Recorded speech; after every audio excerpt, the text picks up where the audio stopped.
Vocês?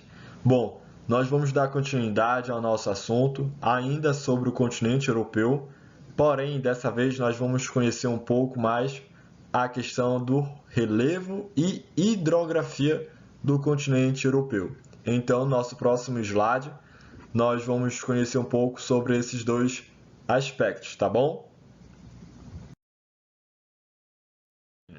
A gente viu na última aula uma característica geral do continente europeu, onde existe cerca de 150, aliás, desculpem, onde existe cerca de 50 países no continente europeu. Ele tem um tamanho aproximadamente 10 milhões e 180 mil quilômetros quadrados. Não é um continente tão grande quanto da América e da África. Tem o seu nome com uma junção de Europa e Ásia. Juntando essas duas palavras, se torna Eurásia, por conta de ser uma massa que forma em conjunto a Europa e a Ásia. Então, é composto pelos continentes europeu e asiáticos. O seu clima, o que predomina bastante, é o temperado, e a sua vegetação, né, é uma vegetação nativa e que tem bastante próximos às montanhas e que são em áreas de conservação. Então, no nosso próximo slide, vamos adentrar no nosso assunto. Então, falando sobre a questão do relevo e hidrografia da Europa, o relevo da Europa, ele apresenta, como eu coloquei aqui em destaque, planície, planaltos, cadeiras montanhosas e também depressões.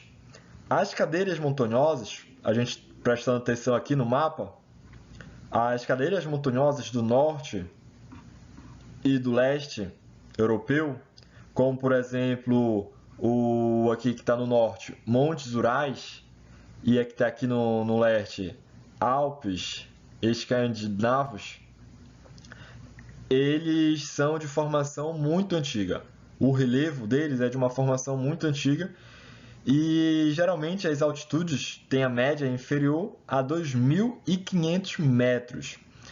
Já as cadeias da porção sul, aqui embaixo, são de formações mais recentes e as altitudes são elevadas, como, por exemplo, os Alpes e os Alpeninos, ok? Os Alpes, aqui onde eu estou marcando, e os Alpeninos, tá bem próximo um do outro. As grandes montanhas, elas constituem essas barreiras naturais. E, além disso, os primeiros habitantes da Europa, eles se fixaram nessas áreas, porque eram áreas onde tinham as suas planícies bastante fértil. Isso foi cerca já de 40 mil anos atrás, onde esses povos se fixaram nessas áreas, próximas às planícies. Então, aqui a gente vê que o continente europeu ele é marcado por uma grande presença de penínsulas, tá? Mas, professor, vem cá, o que é penínsulas? Bom, penínsulas é uma porção de terra cercada por água, por quase todos os seus lados, porém, exceto por um que sempre é conectado ao continente. E então aqui tem uma imagem de um mapa em onde ele está identificando as penínsulas. Aqui nós temos a Península Ibérica, tá? A Península Itálica, Balcânica, Jutlândia e, além disso, tem também os mares inferiores, tá? E, como eu acabei de falar, penínsulas é uma porção, na hora que a gente está vendo aqui, uma porção de terra, né, em grande escala, e que ela está cercada, ó, está cercada pelo mar. E aqui a gente vê outra também, outra porção, ó, cercada também pelo mar. Mas acontece que elas são, olha aqui a outra, ó, cercada pelo mar. Mas acontece que elas são sempre conectadas ao continente. E então é por isso que ela tem esse nome, conhecido como penínsulas. Por conta disso, por ser uma porção de terra bem grande, porém um lado seu está conectado ao continente, né? Diferente de se fosse essa daqui, ó. Essa aqui a gente vê que é uma porção de terra, mas não é tão significativa, não é tão grande, né? E também ela está rodeada aqui, ó, pela água e não tem nenhum lado conectado ao continente. Então não se pode chamar de penínsulas, ok?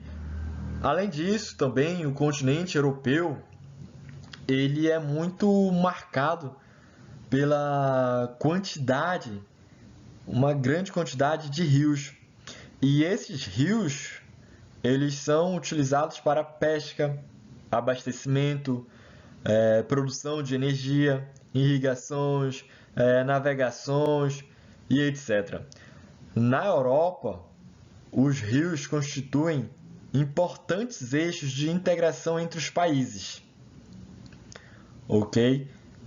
Mais uma vez, o continente europeu ele é marcado por uma grande quantidade de rios que eles são utilizados para vários tipos de atividades econômicas e, além disso, esses rios eles constituem uma importante eixo de integração entre os países e destacam-se o Volga, né, a Rússia e o Reno, que nasce no Alpe Suíço e deságua até no Mar do Norte.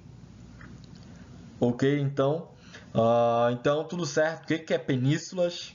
Penínsulas, mais uma vez, é uma porção de terra cercada de água por quase todos os lados, porém, exceto por um que esse lado, que não é cercado pela água, ele é conectado, está conectado ao continente. Nesse slide, nós vamos ver a classificação de mares, onde existem 3 tipos de classificação. Anotem aí: o aberto, o fechado e interior. Então, os mares abertos, como vocês estão vendo aqui, eles são aqueles que se comunicam com o oceano, com uma grande passagem. Já os mares classificados como fechado são aqueles que não têm nenhuma ligação direta com o oceano, com algum tipo de oceano, tá? Então já dá para a gente ver aqui 2 diferenças bem grandes. O mar aberto é um que tem uma larga passagem, uma comunicação com o oceano, ok? Então ele está aberto, está sempre com essa dinâmica com o oceano. Já o mar fechado, ele já, como o nome fala, está fechado, não tem nenhum contato, não tem nenhuma interação, tá? Não tem nenhuma passagem com o oceano. Agora, o interior por sua vez, se comunicam com o oceano, né? Ele já é aquele meio termo. Mas acontece que apenas por uma estreita passagem. Então, o inferior ele tem sim o contato com o oceano, porém acontece que esse contato, essa conexão que ele tem com o oceano é bem pequena, é bem menor do que com o aberto. O interior ele tem essa conexão, essa passagem, mas é bem pequena, né? É bem pequena, em larga escala, em pequena escala, tá?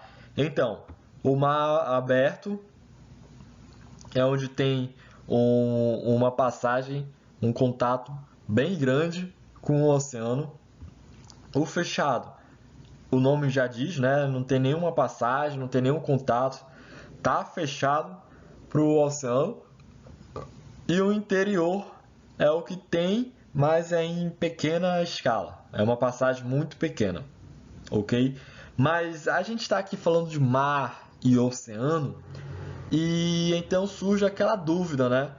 Professor, mas e aí, qual é a diferença entre mar e oceano?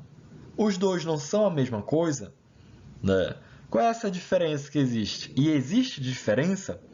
Então, gente, a diferença entre o mar e o oceano é grande. Existe sim uma diferença, tá? Também está essa diferença também está na questão da profundidade. Por exemplo, os mares, por serem menores e mais ligados ao continente, né? Mais conectado ao continente, no caso aí, por exemplo, a gente está falando da Europa, então o mar conectado à Europa, eles apresentam uma menor distância entre o fundo e a sua superfície. Já os oceanos, eles são imensamente mais profundos. A Fossa das Marianas, por exemplo, no Pacífico, apresenta o ponto mais profundo da Terra. Ok? Então, existe sim uma diferença. Os dois não são a mesma coisa. Mar e oceano não são a mesma coisa. O mar, ele está ligado ao continente da Europa, ao continente da América, tá? Ele está ligado aos continentes e eles apresentam uma menor distância entre o fundo e a sua superfície. O oceano já é o contrário, ele já é imensamente mais profundo, ok? Bom, gente,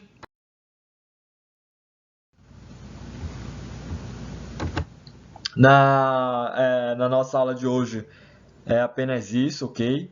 A gente conheceu um pouco sobre a questão do relevo e da hidrografia do continente europeu.